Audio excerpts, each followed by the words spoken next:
Siyempre, bago tayo dumako sa ating mga issue, dito muna tayo sa ating food for the soul and food for the spirit. Ang kwentong ibabahagi ko po sa inyo ngayong araw ay nasusulat po sa Marcos chapter 12 verse 43 to 44. Ito po ay tungkol sa handog ng isang balo. Isang araw, si Jesus ay naupo sa templo, malapit sa lugar kung saan inihuhulog ng mga tao ang kanilang mga handog.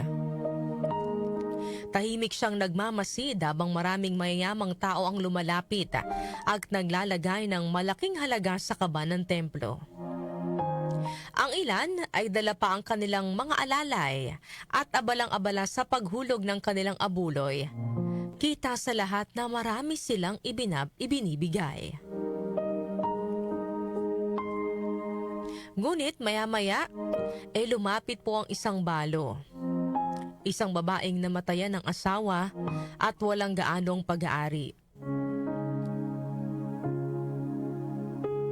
Sa kanyang kamay, mahigpit niyang hawak ang 2 kusing. Ang pinakamaliit na halaga ng salapi noong panahong iyon. Maingat niya itong inihulog sa kaban. Maaaring walang nakapansin sa kanya. Sa gitna ng mga taong may magagarang damit at malalaking handog, tila walang halaga ang kanyang ibinigay dahil nga po'y 2 kusing lang. Ngunit nakita siya ni Jesus. Tinawag ni Jesus ang kanyang mga alagad at sinabi, "Tandaan ninyo ang sinasabi ko. Ang dukhang balong iyon ay naghulog ng higit pa kaysa sa lahat ng iba. Sapagkat silang lahat ay nagbigay mula sa kanilang kasaganahan. Ngunit siya, kahit kapos, ay nagbigay ng lahat ng kanyang kabuhayan."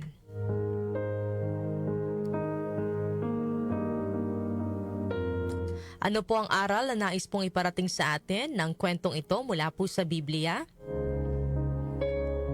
Ang maliit na tulong kapag nagmula po sa puso ay nagiging malaking pagpapala sa mata po ng Diyos. Ang kwento po ng balo sa Biblia ang napili kong ibahagi sa inyo ngayong umaga dahil kamakailan lang po mga kanyusik ay nagtrending sa social media. Ang kwento po ng isang lalaki sa Cebu na handang tumulong sa kanyang kapwa sa kabila po ng kakapusan sa buhay. Sa post sa social media ni Genevieve Caminero, ibinahagi po niya na sa kasagsagan ng isinasagawa nilang donation drive para po sa mga naapektuhan ng lindol sa Cebu, isang tatay po na may bag na gawa sa sako at marumi ang kasuotan ang lumapit sa kanila para mag-donate ng 19 pesos. Biruin niyo mga kanyusik, 19 pesos po yung i-donate ng lalaki doon po sa kanilang donation drive. Noong una ay hindi na lang daw sana nila tatanggapin ang donasyon ni tatay dahil mas gusto nila ang bank transfer. Pero hindi nila matanggihan ang kabaitang ipinakita po ni tatay.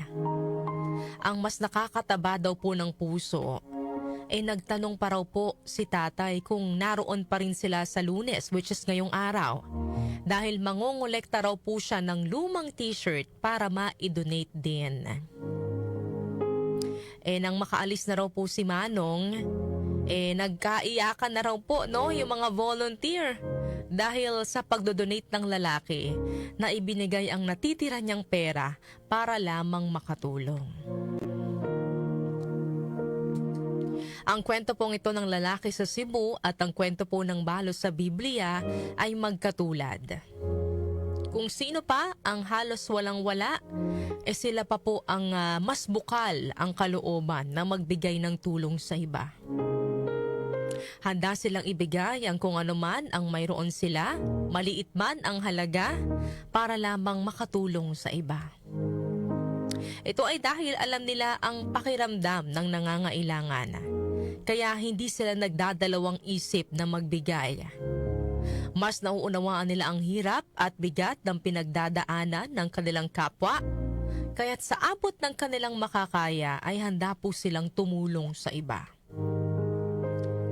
Mga kanyusik, ang pagtulong po ay hindi nasusukat sa laki ng halaga o dami ng naibigay. Ang tunay po na sukatan ay ang pagmamahal at malasakit na kasama po nito. Kapag ang tulong po ay mula sa puso, ito po ay nagiging higit na makabuluhan kaysa po sa pinakamalaking donasyon. Minsan, mga kanyusik, nagdadalawang isip tayong magbigay dahil maliit lang ang kaya nating iabot, lalo na kung tayo mismo ay nangangailangan din.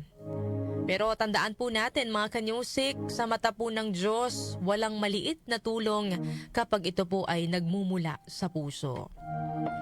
Sa bawat maliit na pagtulong, tayo po ay nakakapagbigay ng pag-asa at pagpapala sa iba. At ang Diyos na nakakakita po ng ating puso, ang siyang magbabalik ng higit pa sa anumang naibigay natin. Sabi nga po sa 2 Corinthians chapter 9 verse 7, each of you should give what you have decided in your heart to give, not reluctantly or under compulsion, for God loves a cheerful giver. Yan po ang ating food for the soul and food for the spirit ngayong araw po ng Lunes.